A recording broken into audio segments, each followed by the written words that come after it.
பண்ணியிருக்காரு. கிட்டத்தட்ட ஒரு 40 அவார்டு கிட்ட இந்த படம் வாங்கியிருக்கு அப்படிங்கிற மாதிரி சொல்லப்படுது.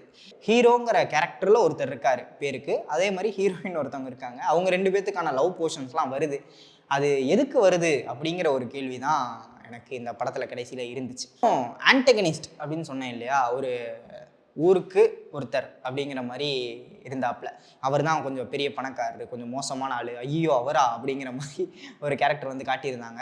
சேனல் 5 சினிமா நேயர்களுக்கு வணக்கம். நான் உங்கள் கிருஷ்ணா. இந்த வீடியோவில் எதை பற்றி பார்க்க போகிறோம் அப்படின்னா, சமீபத்தில் நிறைய அவார்ட் வின்னிங் ஃபிலிம்ஸாக வந்து தமிழ் இண்டஸ்ட்ரியில் வந்துக்கிட்டு இருக்கு அப்படிங்கிற மாதிரி சொல்லலாம். அந்த வகையில் வர்ற வெள்ளிக்கிழமை ரிலீஸ் ஆக இருக்க ஒரு படம் தான் தூவல் அப்படிங்கிற ஒரு படம். அந்த படத்தோட ரிவ்யூ தான் இந்த வீடியோவில் பார்க்க போகிறோம். வாங்க வீடியோக்குள்ளே போயிடலாம். இந்த கதையோட ஒரு ஒன்லைன் அப்படின்னு பார்த்தீங்கனாலே கொஞ்சம் டிஃப்ரெண்ட்டான ஒரு கதைக்களம் அப்படிங்கிற மாதிரி சொல்லலாம். அவங்களே சொல்லியிருந்தாங்க, அப்படி என்னடா டிஃப்ரெண்ட்டான கதைக்களம் இருக்குது அப்படின்னு சொல்லிட்டு ஒரு எதிர்பார்ப்பில் தான் வந்து நானும் போயிருந்தேன் அப்படிங்கிற மாதிரி சொல்லலாம். என்ன அப்படின்னா, இதுவரையும் ஒரு மீனவ தொழில், மீன்பிடி தொழில் அப்படிங்கிற மாதிரியே இருந்தாலே நமக்கு ஃபஸ்ட்டு என்ன ஞாபகம் வரும்? கடல் தான் ஞாபகம் வரும். கடலும் கடல் சார்ந்த இடங்களும் அந்த மாதிரி தான் ஞாபகம் வரும். ஆனால் அப்படி இல்லாமல் ஆறு சுற்றி இருக்க ஒரு கிராமமும் ஊரும் அவங்களோட வாழ்வியல் வந்து இந்த ஆறை நம்பி எப்படி இருக்குது, ஆற்றுல மீன் பிடிக்கிற ஒரு மக்களுடைய வாழ்வியலை பற்றி ஒரு கிட்டத்தட்ட ஒரு டாக்கு ட்ராமாவாக ப்ரிப்பேர் ஆகியிருந்த இந்த படம் தான் வந்து இந்த தூவல் அப்படிங்கிற மாதிரி சொல்லலாம். இந்த தூவல்ங்கிற டைட்டில் வந்து ஃபஸ்ட்டு எதனால் வச்சுருக்காங்க அப்படின்னு பார்த்தீங்கன்னா, நான் ரெயின் மழை அந்த மாதிரி இருக்கும் அப்படின்னு சொல்லி நான் நினச்சேன். ஆனால் அப்படி கிடையாதான். அது என்னென்னா, ஆறு இருக்கு இல்லையா, ஆறு வந்து படிப்படியாக ஸ்டேஜஸாக சின்ன சின்ன வாட்டர் ஃபால்ஸ் மாதிரி வர்ற அந்த இடத்தோட பேர் தான் தூவல் அப்படிங்கிற மாதிரி படத்தில் சொல்லியிருந்தாங்க. தெரியல, ஆனால் டைட்டிலுக்கு ஆப்டாக, அந்த கதைக்கு ஆப்டான ஒரு டைட்டிலாக தான் வந்து முடியும் போது எனக்கு பட்டுச்சு. ஸோ அதுக்கப்புறம் இந்த கதையில் இருக்கக்கூடிய எலமெண்ட்ஸ் அப்படின்னு பார்த்தீங்க அப்படின்னா, நிறையா ஸ்டோரிஸ் வந்து விட்டு இருக்குது. இதில் ஹீரோ அப்படிங்கிற மாதிரி யாரையுமே சொல்ல முடியாது, ஏன் மெயின் கேரக்டர் அப்படிங்கிற மாதிரியும் கூட யாரையுமே சொல்ல முடியாது. ஆனால் கதையை ஃபாலோ பண்ணணும் அப்படின்னா ஒரு ஹீரோ ஒரு ஹீரோயின் இருக்காங்க, அதே மாதிரி ஒரு ஆன்டகனிஸ்ட் ஒரு வில்லனும் வந்து இருக்காங்க. ஒரு கிரே ஷேட்லேயும் வந்து ஒரு போலீஸ்காரர் வந்து வராப்பில், இந்த பக்கமும் இல்லாமல் அந்த பக்கமும் இல்லாமல் அவருக்கு எது சரின்னு தோணுதோ அந்த மாதிரி ஒரு கிரே ஷேட்லேயும் வந்து ஒரு கேரக்டர் வந்து வராப்பில்.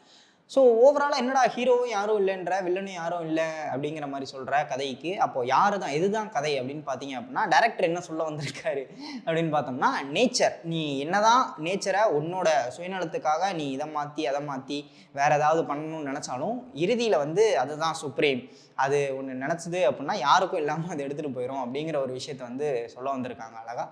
ஆனால் அந்த விஷயம் கரெக்டாக கன்வே ஆகியிருக்கு இந்த படத்தில் அப்படிங்கிற மாதிரி நினைக்கிறேன். அந்த வகையில் இந்த கதையோட டைரக்டர் வந்து ஜெயிஸ்டாப்ல அப்படின்னே சொல்லலாம். டைரக்டர் யார் அப்படின்னு பார்த்தீங்கன்னா, ராஜவேல் கிருஷ்ணா அப்படிங்கிற ஒருத்தர் வந்து டைரக்ட் பண்ணியிருக்காரு. கிட்டத்தட்ட ஒரு 40 அவார்டு கிட்ட இந்த படம் வாங்கியிருக்கு அப்படிங்கிற மாதிரி சொல்லப்படுது. அதுக்கப்புறம் இப்போ அவார்ட் வின்னிங் கதைகள் அப்படின்னு பார்த்தீங்க அப்படின்னாலே அதுக்கான எலமெண்ட்ஸ் அப்படிங்கிற ஒரு சில விஷயங்கள்லாம் இருக்கும்.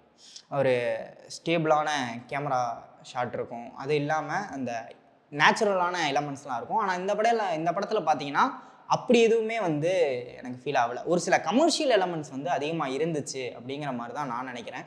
ஏன்னா ஒரு லவ் போர்ஷன் வந்து வருது, ஹீரோ மாதிரி, ஹீரோங்கிற பேருக்கு ஒருத்தர் இருக்காரு அப்படின்னு சொன்னேன் இல்லையா, ஆக்சுவலாக அவர் ஹீரோ கிடையாது. டைரக்டரே சொல்லியிருக்காரு, ஆறு தான் இந்த படத்தோட ஹீரோ அப்படிங்கிற மாதிரி. அவர் ஹீரோ கிடையாது, ஹீரோங்கிற கேரக்டரில் ஒருத்தர் இருக்காரு பேருக்கு, அதே மாதிரி ஹீரோயின் ஒருத்தவங்க இருக்காங்க. அவங்க 2 பேர்த்துக்கான லவ் போர்ஷன்ஸ்லாம் வருது. அது எதுக்கு வருது அப்படிங்கிற ஒரு கேள்வி தான் எனக்கு இந்த படத்தில் கடைசியில் இருந்துச்சு. ஒரு லவ் சாங்கு வேற வச்சுருக்காங்க உங்களுக்கு. இப்போது இந்த கதையெல்லாம் தூக்கிட்டிங்கன்னு வைங்களேன், அந்த போர்ஷன் மட்டும் தூக்கிட்டிங்கன்னா கதை எப்படி ஃப்ளோ ஆகுதோ அதே மாதிரி தான் இருக்கும். ஸோ அது இந்த படத்துக்கு தேவையில்லையோ அப்படிங்கிற மாதிரி எனக்கு பட்டுச்சு. இந்த மாதிரி ஒரு சில எலமெண்ட்ஸ் இருக்குது. அது மட்டும் இல்லாமல் ஒரு குட்டி பையன் கதை வந்து பின்னாடி போய்கிட்டே இருந்துச்சு. அந்த குட்டி பையன் வந்து மீனை எப்படி பிடிக்கிறான், ஃபஸ்ட் டைம் மீன் எப்படி பிடிக்கிறான், அதுக்கப்புறம் அதை எப்படி ரிக்ரெட் பண்ணுறான், அவனோட பாயிண்ட் ஆஃப் வியூவில் இந்த நேச்சரை வந்து அவன் எப்படி பார்க்குறான் அப்படிங்கிற ஒரு விஷயம் வந்து காமிச்சிருந்தாங்க. அந்த ஒரு பிளாட் வந்து பின்னாடி போயிட்டு இருந்துச்சு. அது வந்து ரொம்ப அழகாகவே எனக்கு ஃபீல் ஆச்சு. அது இந்த கதைக்கு ரொம்ப முக்கியமான ஒரு விஷயமாகவே ஃபீல் ஆச்சு. இந்த ஹீரோயின் வந்து தேவையில்லாத விஷயமா இருந்துச்சு. அதுக்கப்புறம் ஆன்டகனிஸ்ட் அப்படின்னு சொன்னேன் இல்லையா, ஒரு ஊருக்கு ஒருத்தர் அப்படிங்கிற மாதிரி இருந்தாப்புல. அவர் தான் கொஞ்சம் பெரிய பணக்காரரு, கொஞ்சம் மோசமான ஆள், ஐயோ அவரா அப்படிங்கிற மாதிரி ஒரு கேரக்டர் வந்து காட்டியிருந்தாங்க. அவரோட ஆக்டிங் வைஸ் எல்லாம் சூப்பராக தான் இருந்துச்சு. ஆனால் அவர் ஒரு விஷயம் பண்ணுறாரு இல்லையா, அந்த வில்லத்தனம், நான் இதை பண்ணிடுவேன் அப்படிங்கிற மாதிரி, அது பண்ணணும்னு பண்ணுற மாதிரி ஒரு சில விஷயங்கள்லாம் எனக்கு ஃபீல் ஆச்சு. ஏயா இதை ஏயா நீ பண்ணணும், எப்படி சொல்கிறது, இப்போது ஊரில் 4 பேர் நல்லா இருக்காங்க, ஓகே, என்னடா சம்பாதிக்கிறாங்க அவங்க அப்படிங்கிற மாதிரி இருந்தாலும் ஓகே நம்மளும் அதே மாதிரி பண்ணால் நம்மளும் சம்பாதிக்கலாமா அப்படின்னு இல்லாமல் நான் மட்டும்தான் பண்ணணும், அவங்க பண்ணக்கூடாது அப்படிங்கிற மாதிரி ஒரு சில விஷயங்கள்லாம் அவர் பண்ணுற மாதிரி இருந்துச்சு. அது அதான் பண்ணணும்னு பண்ண மாதிரி இவர் ஒரு வில்லன் வேணும் அப்படின்னு வச்ச மாதிரி தான் இருந்துச்சு. அவரும் கொஞ்சம் யதார்த்தமாக ஒரு சில காட்சிகள்லாம் அமைஞ்சிருந்தா இந்த கதைக்கு இன்னும் கொஞ்சம் நல்லா இருந்திருக்குமோ அப்படிங்கிற மாதிரி எனக்கு பட்டுச்சு. அதே மாதிரி அந்த கிரே ஷேடு உள்ள ஒரு போலீஸ் கேரக்டர், அவர் எப்படி சொல்கிறது, ஈஸியாக மேனிப்புலேட் பண்ணிடலாம். அது இந்த படத்தோட ப்ரொடியூசர் அவர் தான் வந்து அந்த போலீஸ் கேரக்டர் வந்து பண்ணியிருந்தாப்புல. ஈஸியாக மேனிப்புலேட் பண்ணிடலாம் அந்த கேரக்டர் அப்படிங்கிற மாதிரி தான் அந்த கேரக்டர் டிசைனே வந்து இருந்துச்சு. யார் அந்த கூட ஒரு கான்ஸ்டபிள் இருக்கார், அவர் சொன்னால் ஓகே அப்படின்னு அவர் நம்பிக்கிற மாதிரி தான் இருக்குது. சார் இந்த ஊர்லாம் மோசம் பண்ணுவீங்க சார், ஓ அப்படியா சரி. சார் இந்த ஊர்லாம் கோடிக்கணக்கில் சம்பாதிக்கிறாங்க சார், ஓ அப்படியா சரி அப்படிங்கிற மாதிரி என்ன சொல்கிறது, அவரோட கேரக்டர் அவர் ஓனாக எந்த ஒரு முடிவையும் எடுக்காத மாதிரியான ஒரு ரைட்டிங்காக தான் இருந்துச்சு. அது இன்டென்ஷனலாக அப்படி இருக்கணும் அப்படிங்கிறதுக்காக தான் வச்சாங்களா அப்படிங்கிறது தெரியல. அப்படி வச்சுருந்தாங்கன்னா அது நல்ல ரைட்டிங், நல்லா எழுதியிருக்காங்க, அவங்க நினச்சதை வந்து போர்ட்ரே பண்ணியிருக்காங்கன்னு அர்த்தம். அப்படி இல்லை, அவங்க வந்து வேறு மாதிரி எழுத ட்ரை பண்ணி அது இப்படி ஆயிருந்துச்சு அப்படின்னா அது ஒரு ரைட்டிங் மிஸ்டேக் தான் இந்த படத்தில். ஸோ ஆக மொத்தம் பார்த்தீங்கன்னா மியூசிக் இந்த படத்தில் முக்கியமாக நான் சொல்லணும்னு நினச்சேன். ஏன்னா பேக்ரவுண்ட் ஸ்கோர் அதெல்லாம் வந்து ஒரு சில சீன்ஸ் எல்லாம் நல்லாவே எலிவேட் பண்ணி காட்டுது. ஆனால் நான் முன்னாடியே சொன்னேன் இல்லையா, அந்த லவ் போர்ஷனில் வர ஒரு பாட்டு, அந்த பாட்டு தான் படத்துக்கும் அந்த பாடலுக்கும் வந்து ஒட்டவே இல்லை. அந்த போர்ஷனே துண்டா ஒட்டல, அது தனியாக ஒரு பக்கம் நடந்துக்கிட்டு இருக்கு, இந்த கதைக்கு சம்மந்தமே இல்லாமல் அப்படிங்கிற மாதிரி தான் எனக்கு தோணுச்சு. அதை மட்டும் தூக்கிட்டோம் அப்படின்னா மியூசிக் வைஸாகவும் சரி, சினிமோட்டோகிராஃபி வந்து நல்லா பண்ணியிருந்தாங்க. அந்த ஒரு ஏன்னா இப்போது நேச்சரை சார்ந்த ஒரு படம் வந்து நம்ம எடுக்க போகிறோம், ஆறு அந்த மாதிரி வந்து காட்ட போகிறோம் அப்படின்னா அந்த இடத்த வந்து எவ்வளோ அழகாக காட்டுறோம், எந்த அளவுக்கு ஓப்பனாக ஒய்டாக காட்டுறோம் அப்படிங்கிறது வந்து ரொம்ப முக்கியமான விஷயம். ஏன்னா எந்த லேண்டில் எந்த பிளேனில் அந்த கதை நடக்குதுங்கிறத நம்ம சொல்லி ஆகணும் இந்த மாதிரி கதைக்கு. அப்படி இருக்கும்போது அந்த இயற்கையை வந்து ரொம்ப அழகாகவே வந்து காட்டியிருந்தாங்க அப்படின்னு சொல்லிட்டு எனக்கு தோணுச்சு. அப்படி இருக்கும்போது சினிமோட்டோகிராஃபி வந்து ரொம்ப அழகான ஒரு வேலை வந்து பண்ணியிருக்காங்க இந்த படத்தில். அது உண்மையிலே நல்லாவே இருந்துச்சு. ஒரு சில ஷார்ட்ஸ் எல்லாம் வந்து சூப்பராக இருக்கே, இந்த பட்ஜெட்டுக்கு இப்படி பண்ண முடியுமா அப்படிங்கிற மாதிரி பண்ணலாம். டேரக்டரே சொல்லியிருந்தாரு ரொம்ப கம்மியான பட்ஜெட், ஆனால் இது காசு பார்க்காதுங்கிறது எனக்கு தெரியும் அப்படிங்கிற மாதிரி சொல்லியிருந்தாரு.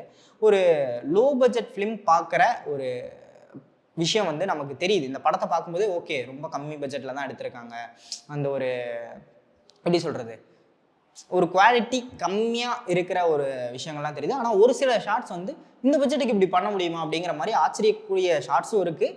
அந்த ஷார்ட்ஸ் இருக்கிறனால தான் மற்ற சீன்ஸ் எல்லாம் வந்து கொஞ்சம் லோ குவாலிட்டியாக தெரியுது. ஒரு சில சீன்கள் மட்டும் ரொம்ப ஹை குவாலிட்டி சூப்பராக இருக்கே அப்படிங்கிற மாதிரி இருக்கனால ஒட்டுமொத்தமாக படம் பார்க்கும்போது அங்கங்கே கொஞ்சம் குவாலிட்டி லோவாகவே ஃபீல் ஆகுது. அந்த விஷயத்தையும் கொஞ்சம் புல் ஆஃப் பண்ணி பட்ஜெட் கொஞ்சம் அதிகமாக போட்டு ஆர்டிஸ்ட் கொஞ்சம் வெல்நோனில் இல்லைனாலும் கொஞ்சம் முகம் தெரிகிற ஆர்டிஸ்ட் உள்ளே எடுத்து போட்டிருந்தாங்கன்னா இந்த படம் இன்னுமே ரீச் நல்லாயிருக்கும் அப்படிங்கிற மாதிரி எனக்கு தோணுச்சு.